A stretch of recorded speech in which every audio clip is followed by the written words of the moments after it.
So oftentimes you find that when a director makes a spoof or a send-up or a rip-off of a film, that it doesn't usually garner the original director's respect. Yes. And that's not really the case here, of Not course. in the 80s, no, right. Yeah. So we're going back to the well for Joe Dante to talk about not his rip-off of Jaws, which was Piranhas, yeah. but the film that got friendly with Steven Spielberg. Eventually they did Gremlins, and of course today's film.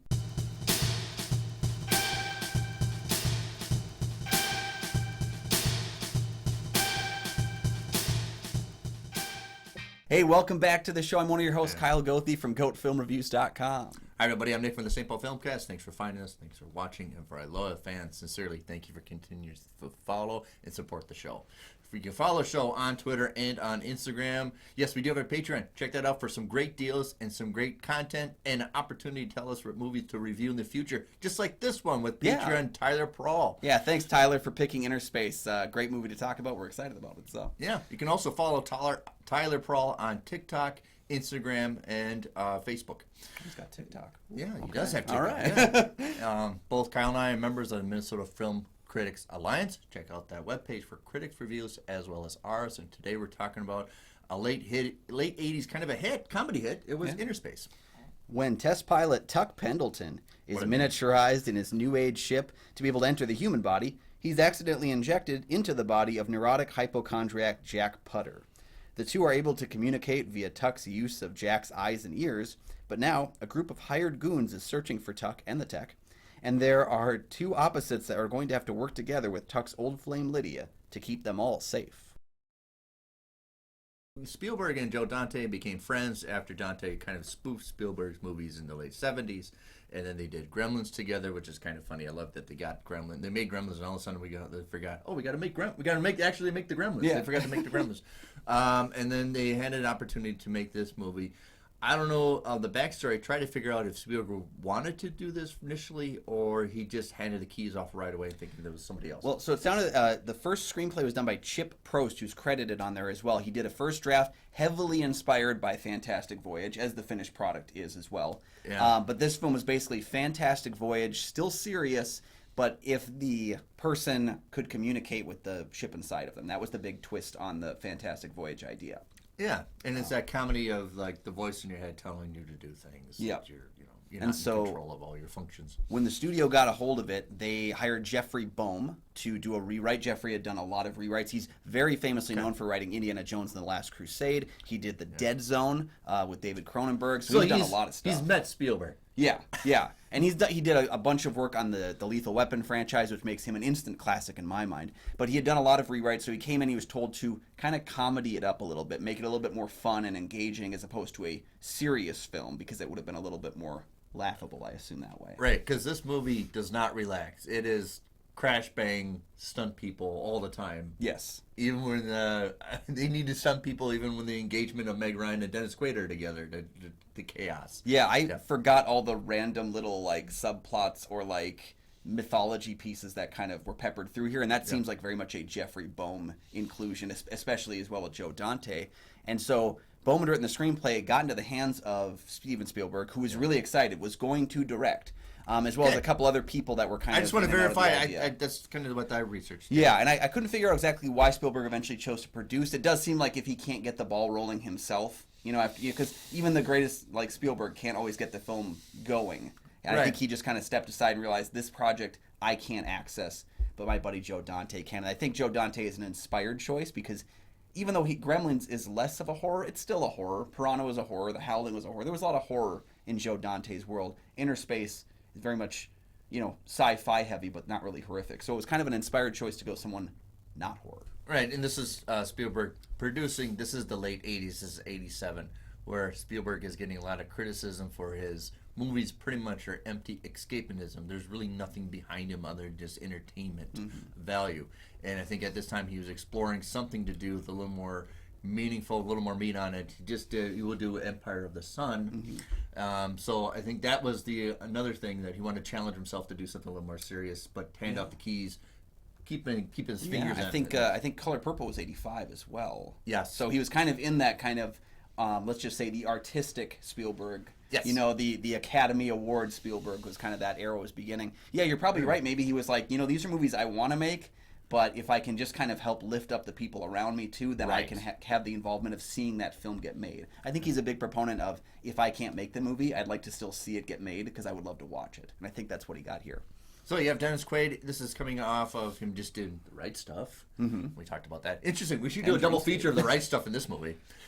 Because he's then imagine they're the same pilot, character. The same character almost. Because he's almost doing the same kind of character. Well, and he's similar in Dreamscape because he's still entering a world that's kind of inhuman while being human-like. You know, Yeah. it's dreams in there, it's the body here. It's kind of he's entering a lot of stuff. This is agent just handed to this crypto and goes, well, this is like Dreamscapes meets right stuff. This is right for you. Yeah, it's kind of like all those Die Hard on a boat, Die Hard on a bus kind of things where it's Yeah. like Dennis Quaid in a blank. Dennis Quaid, the greatest pilot that everybody wants to take risks on. You can go do this movie. Yeah. So, Innerspace was kind of a big success when it came out theatrically. It got kind of lukewarm response because it's kind of a mixture. Well, we did mixed genres at the time. There's some horrific, like, horror. Dante, Joe Dante likes to like acid and stuff. And Yeah. stuff like, but there's some funny into it. It's kind of those mixtures that we mix comedy and horror at the same time. We did a lot of that in the 80s, and this is kind of one of those examples. Very much there's some things when you laugh at, and then there's something like, ooh, there's something really, chaotic and stuff like that. And then you get comedic actors like Martin Short in there. Mm-hmm. And then I can't remember the guy that was in The Burbs, but he was also he's his boss, the grocery store boss. Henry Gibson. Henry Gibson, the late great. Yeah, also from Laughing. So you pepper it in, and then you get Joe Dante, who wants to do the horror part too as well. Yeah, and I'll say there are specific sequences that I remember from my childhood. Things that happen inside the body. I'm not much of a person who gets bothered by that kind of stuff when it's like massive gore amounts, but just the idea of like him slicing open a blood vessel to go out bothers me. Or like connecting to the eyeball, like that actually gave me kind of like a twitch in my eye for a second when it happened. And then I can hear you, so I can tap into the music. So, right, there's certain elements that's funny, but certain elements there's certain kind of ewy. Yeah, and I think it's interesting to note that the studio was initially pushing for getting Michael J. Fox in the Quaid role and Arnold Schwarzenegger in the body, and how differently that ended up with Schwarzenegger not being the character we ended up being, but having Martin Short as a hypochondriac. Right. What? I think they've cast this right. I think the casting we have is good for the script that we have. I think that would have been an interesting idea for some other variation of the script, but it's an interesting thing to try and think through in your head as you see Martin Short kind of maneuvering around to imagine Schwarzenegger as a hypochondriac. Yeah. In the late 80s, Meg Ryan was kind of like the precious schoolgirl girl in all these movies, and she does it right in this way. She always kind of comes off a little bit like not in control of any of the situations, including her own life, her character's own life. She does that very well, but also that she can't really navigate out of it, but she can escape out of any situation. Yeah. Does that make any sense to you? Yeah, I see what you're saying. 'Cause I think of Meg Ryan in the 80s. It's hard not to tether to When Harry Met Sally, but that was really post-80s. That's like 90s, Really, like, I think about, like, Amityville 3 being her, like, jumping off point, And then I think about her very limited role in Top Gun, and that kind of stuff. And this is, I think, maybe not the springboard, but it's the one I think about that got her from the, like, smaller characters from Amityville and Top Gun into something like When Harry Met Sally. I don't think we'd have a When Harry Met Sally with Meg Ryan if she didn't do this film. And this is Martin Short, who's very well known for doing sketch comedy. He was a frequent guest on Saturday Night Live and Second City, and don't know those characters. And this is him. I think this is the right temperament for him, where he doesn't have to outshine everybody, but you get to see his comedic, almost physical comedy. Yeah, he has a lot of character flare-ups, if you will. Yeah. And even that one scene where he's doing the, like, uncoordinated dance scene is very much reminiscent of that character he did on SNL. I can't remember the name, but he had the dipstick, and he would, like, do a little Dan. Yeah. And I was like, when I watched that, I could not unsee it, and you couldn't unsee certain elements of, I love Martin Short's film, incredibly underrated, Clifford from 1994. And I loved seeing him in this film because I could feel that kind of pre-Clifford kind of coming out with him too. He's an actor that for some reason never truly popped in terms of like stardom.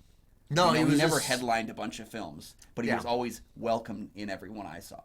He's one of those that he's not one everybody's like outshining like cop comedians, but all the other comedians love him. Yeah, he just seems to stand out even if he has 10 minutes like Father of the Bride, or I think his character in Mars Attacks is easily like my favorite sequence Snotty in the film ass, because right. he's like flirting with the alien and he doesn't understand this big blonde-headed alien is like right next to him. I love that whole sequence. We're gonna talk about that film one day. He seems like so in that movie. He seems like he's so unqualified for his position, Which makes it the most realistic depiction of a politician I think I've ever seen. Yes, right? Yes. So everybody gets their certain points. Everybody's cast perfectly. Everybody gets to shine right. Yeah, no one's going outside the box. They're all cast perfectly for what is expected of them, which is fine. There's nothing wrong with doing something well and getting hired to do it well. So, all right. So to round up the casting, you have Robert Picardo, who is actually the gym coach in Wonder Years. He's also in Star Trek Voyager. You can see him. Then that's when I recognize him. Stargate Atlantis. Stargate Atlantis, that's right. And then rounding out the cast is Kevin McCarthy. Old actor Kevin McCarthy. He's got Minnesota roots. He's from the lineage of the very famous McCarthy, very rich and famous McCarthys of Minnesota. He's a distant relative of the politician Eugene McCarthy, who ran for president in '68. Remember, kids in the button had, because he was a Democrat, the kids had the button "Be clean for Gene" because there's Yeah, that's right. I think somewhere one of my relatives still has one of those buttons, "Stay clean for Gene," which is for Eugene McCarthy. I didn't know they were connected. So he's a descendant of those, and he actually went to the University of Minnesota. He went to how would you say that? Prestigious. I can't say it. High school in Wisconsin, but then he took up acting in Minnesota, at University of Minnesota. He loved it, and then he kind of went on to do like smaller roles, but he's very famous for doing the original Invasion of the And Body. the remake, he shows up in a cameo. He's actually the same. He's seen as the same character entering that film and kind of carrying over. Which is, you see something like that with Kevin McCarthy, and you can understand why he's in a Joe Dante film. He worked with him on The Howling as well, small role. But then, of course, that Joe Dante, with his fascination of the 50s and the 50s horror, of course he's going to think, if I can get someone from Invasion of the Body Snatchers, I'm going to really win here. Like, I'm going to really be able to win. And you can see that in his sensibilities, too. You mentioned kind of the horror, but like the goofiness of the horror kind of being in here. Right. He sees a full-fledged acidic skeleton out his window, and it's almost, you laugh at it, but it's also like, ugh. Yeah. So I think when you see something like that and you see Joe Dante's sensibilities, I think it's because a lot of the films from the 50s had kind of aged in a way where you kind of saw them as a little bit goofier. You saw the big bug movies, you saw the kaiju movies, and you saw kind of a goofiness in the 80s. I think Joe Dante latched onto the goofiness, and he saw horror as fun. And I think that's how he was able to equate a lot of his filmography with the horror is fun category. Okay.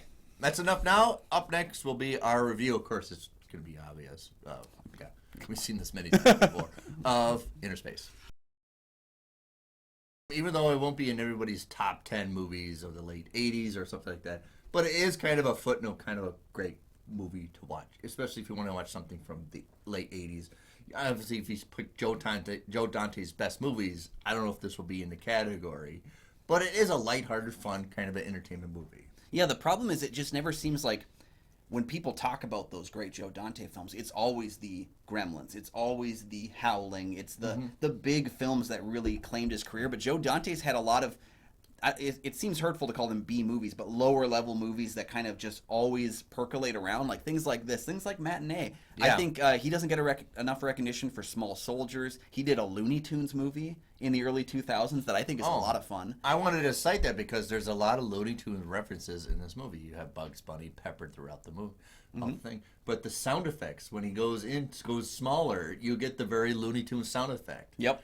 That, building up speed, that sound effect from the cartoons. Yeah, and he actually also, with Gremlins 2, he wanted to start the film with a Looney Tunes cartoon in Gremlins 2. So it actually opens with the Looney Tunes, and then they end up pulling the screen up to begin the Gremlins film. So I think you can see that, I think even Chuck Jones appears uncredited in this film. Shut up. I think he does. I remember reading somewhere that he was like a shopper in the market or something like that. And so you can see Joe Dante, again, the horror elements, the Looney Tunes elements, jamming them together, and I think you can see what we're looking at here, and I think it works. Yeah.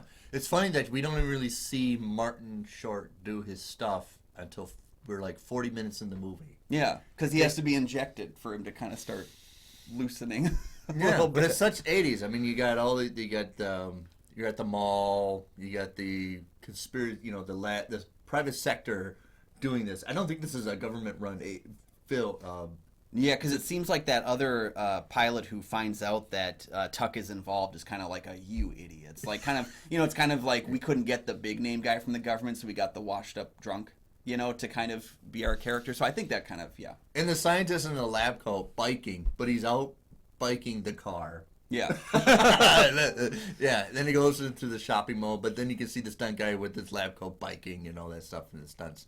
Yeah, it's doesn't take itself serious, but it takes itself serious at the right moments, but then kind of retracts to like, I forgot this is kind of supposed to be fun, but then when you get fun, all right, now let's spook you. Yeah. Yeah. And I think it plays around with relationship dynamics in a really odd and interesting way that makes the film kind of stand out. Because you have Quaid and Meg Ryan, but then you also have Meg Ryan and Martin Short, but is it because of Quaid or is it because of Short? And the film is only successful because Martin Short has to kiss Meg Ryan even though he's betraying his new buddy. Philip K. Dick, if he was alive, he would love this movie. It's all about identity and... Yeah, there's so much deconstruction. I feel like, like Sigmund Freud could have a lot of fun with this or something. It makes you kind of like uncomfortably questioning these relationship dynamics. Yeah, and especially who is in control and why do you... Yeah. What I find most interesting is that the film is very much at its center about a guy who shrinks down and goes inside of another person. I guess I could say that classic. But that's trope. kind of his crucible, right? Yeah. He has to do it to realize that he's a jerk. Yeah, he has to see life through the exact opposite in every possible way in Jack's character. But what I find interesting is how other little odd things take place throughout the film, like this weird face swap thing of like, I'm going to shoot your muscles so you look like Robert Picardo. Which is very like Mission Impossible at the time. Yeah, I was seeing Mission Impossible there. And then also, of course, you get that kind of body horror aspect that Joe Dante likes to play with a little bit, like you would with the Howling's transformation. Yes, exactly. Yeah, and of course, the shrinking of Kevin McCarthy as well. It's unnerving. It's creepy. I kind of love it. But right, it's kind of like that forced perspective of where did they get this large phone? Oh, yeah. I think Joe Dante was like, we got to get a large. We have to do. Somewhere out there, Peter Jackson was watching that and thinking, I can do hobbits. Does he just do this without computers? He just do like fake arms like behind you, like yeah. Yeah. So and then character development as well, because Martin Short's character develops the nerves too, because he's a hypochondriac, but he's also kind of trying to get a date, and then when she realizes at the dance that other women want him, then she really automatically, I want to hang out with you, yeah. And I think that's Katie Shaw, who's playing the woman that he's trying to get with, who then kind of turns on him. And if you recognize her, she actually has been doing voice work for the last 15 years on American Dad. She plays the wife on the show. That's where I recognized her voice the entire time she spoke was Stan. I love him. Yeah. So I was taken away every time I heard her. I was like, oh, that's it again. That's Francine. But he, using Tuck, he's like, all right, give me the strength to do this, Tuck, and then he realizes he's not with him, that he's done it to himself. It's kind of like those arcs of everybody's kind of, when I talk about writing, everybody's character kind of leaves an intimate of themselves, They're not just passing in the wind. That somehow the introduction of Tuck makes Jack a little bit different. Yeah, it's a real good collision character drama. And then Tuck being in him makes him a better person. Yep. And they each end up being they end up changing. I don't know for the better or worse given where the film is kind of leading to, but that's the important thing is I think a lot of people expect that a character has to grow throughout a film, and sometimes it's that a character has to become something different, and it may not be perfect. It may not be the best version of themselves, but this experience has changed them. And it's why I defend negative character arcs so often. I think these two characters do slightly grow. I'm not convinced that Tuck Pendleton is going to be the greatest person ever after this, right? He doesn't just walk off into the sunset and I'm convinced, but I do like that the characters all have evolved and kind of moved somewhere new, and that the film kind of feels like a jumping off point. I would have loved to have seen a follow-up where they could have played with a trope of a different sci-fi genre. Yeah. Because it does seem like the film lends itself to that. But my favorite, I love when he's in the waiting room. That's the big. Oh. It's almost like Beetlejuice waiting in the I was thinking about the Beetlejuice scene too. Yeah. Right in the waiting room, but then he screams out, "I'm possessed." They use that as caption for the commercials all the time. Yeah, I was thinking about that because I was telling Nick before the show started. I got introduced to this on ABC Family back when they took over that local channel in my town. They played it so often, and I couldn't figure out what the movie was, so I had to keep trying to catch it when the credit would roll. And I eventually got the DVD. It was one of the first DVDs I got. It's one of those cardboard case things. God, I hate those. It's the bane of physical media. It has a cover that looks just like Dreamscape. Oh, exactly. Yeah. So, I love the film from that go, and I remember they would play those commercials nonstop. It's like, I'm possessed. And it's like, oh, the movie's going to be on. Good. If I had to say, though, there's one thing that I think takes this film down a peg and is why I don't think it's as great as something like The Gremlins or something like The Howling. Okay. And I don't think that the subplot involving the cowboy needs as much dedicated time as it does. I don't need the part where they go to the club, really.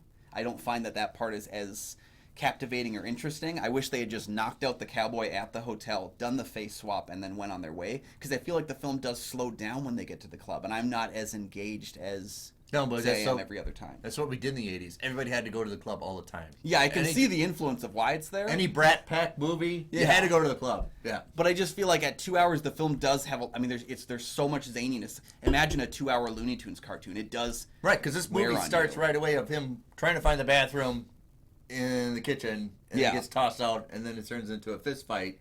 And you're like, we're 5 minutes in, and we're getting action. Yeah, there's so much zaniness from the outside. We see Dennis Quaid's ass in 10 minutes into the film, and it's a lot to handle. So I do think if you trimmed out that portion, I think the film's flow would be a lot better during the second act. That's just me personally, but overall I do really enjoy the film beginning 10. It's one that I don't see every year, but every time I watch it, I'm glad I did. It has this, it reminds me of all the arcs of when you watch it, because it's when you laugh, but then it's also like, ooh. And then you go, ew, and like, oh, we're serious. That's kind of sad. But then after that, like, that's pretty funny. Yeah. Yeah, and it's just a good reminder of why I think people like Steven Spielberg, even if you don't like him as a director, you have to respect him as a creative in the industry. Because, again, he had made a name for himself. He was Steven Spielberg even by that point. And to know that he was doing, like, when you become famous, the big thing you should do is help lift up the people around you. Exactly. He gave Joe Dante a career. He gave Robert Zemeckis a career. The Zemeckis, even after their own teacher at film school said you will never amount to anything. Yeah. And then they give their short film to Spielberg. He goes, I love it. I want to hire you. Yeah, perhaps the greatest living director is like, we got you.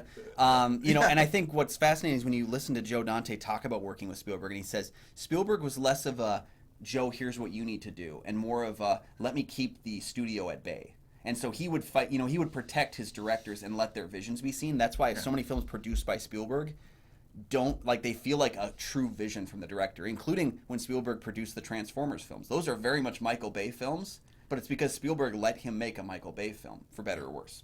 I just imagine the 80s adult Spielberg watching Transformers the cartoon. He would have done it. Being like, in 20 years, I'm going to protect a director for that. Yeah. So, what do you think of Innerspace? Do you agree with us? Do you have certain things you don't like about it, or certain things that you like about it that we haven't mentioned? Yeah, let us know in the comment section down below. And hey, this is our second Joe Dante. Remember we said we were doing matinee? We were like, we're going to come back to Dante quick. Look at, we ended up on Thanks, Dante Patreon. quick. You're watching. So which Joe Dante film should we cover next? There's so many more, and I've got so many ideas of where I want to go. But you tell us down in the comments, or hey, join that Patreon, and you can tell us and force us to. Oh, darn, we're being forced to.